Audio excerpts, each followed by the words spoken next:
Hi everyone, this is Jessica Free with my client Edie.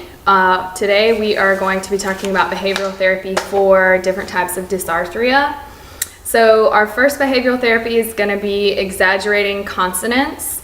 The focus is going to be on over-articulation, which is where the client concentrates on the medial and final consonants of words. So for example, Edie would repeat after me the word establish. We would say establish and say it really hard in the middle and at the end.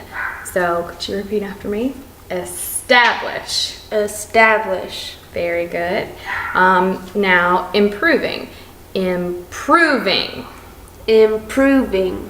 Okay. Now I want you to try one on your own. September. September. Very good. So over-articulating words for these types of clients helps improve intelligibility. It's good for individuals with spastic dysarthria, unilateral upper motor neuron dysarthria, ataxic, and hypokinetic dysarthria.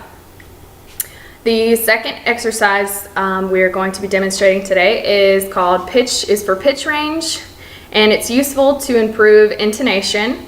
So Edie, if you could just listen to me, and I want you to raise your hand or raise your finger whenever you hear a change in my voice. Good.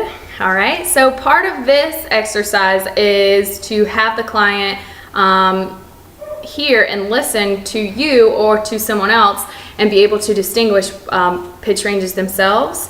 So now you try. So I want you to start out low and then go high. Very good. Now can you go from high to low? Good. Okay. So this is good for individuals with spastic dysarthria, flaccid, and ataxic.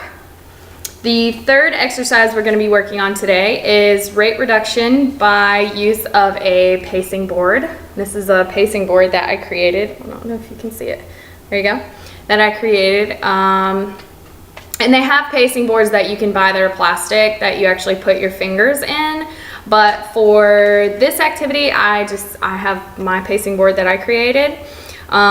So this helps improve articulation by giving the articulators more time to reach the target positions of words to produce accurate phonemes. So a slower rate is helpful in giving the listener more time to process what is actually being said. So I'm going to actually have Edie, because it's hard to do this on the computer, I'm actually just going to have Edie point to these and read a couple of sentences. So for each word, you're going to put your finger on a new dot. How are you today? Good. I am hungry. Very nice. So pacing boards are great. You can create your own like I did, or you can buy the inexpensive plastic ones. One of the negative things about this though is that people the book specifically mentions Parkinson's disease.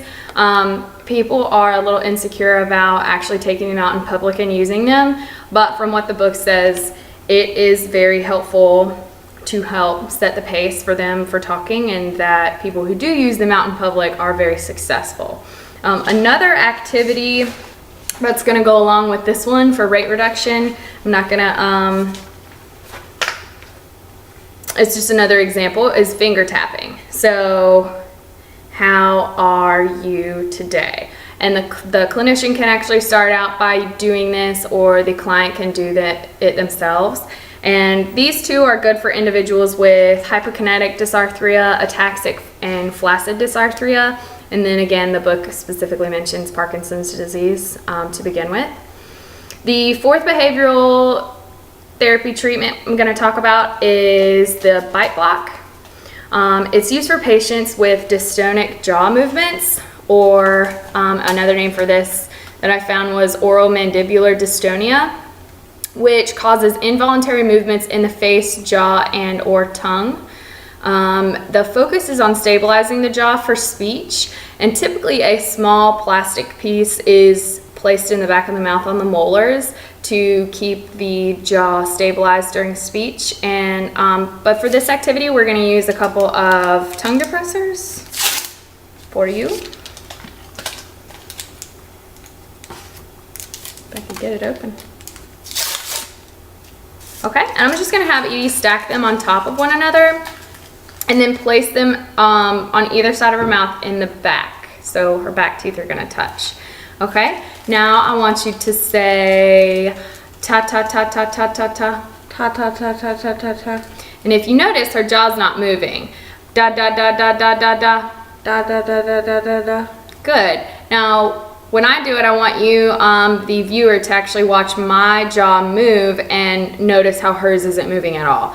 Na na na na na na na. Na na na na na na na. And one more. La la la la la la la. La la la la la la. Good.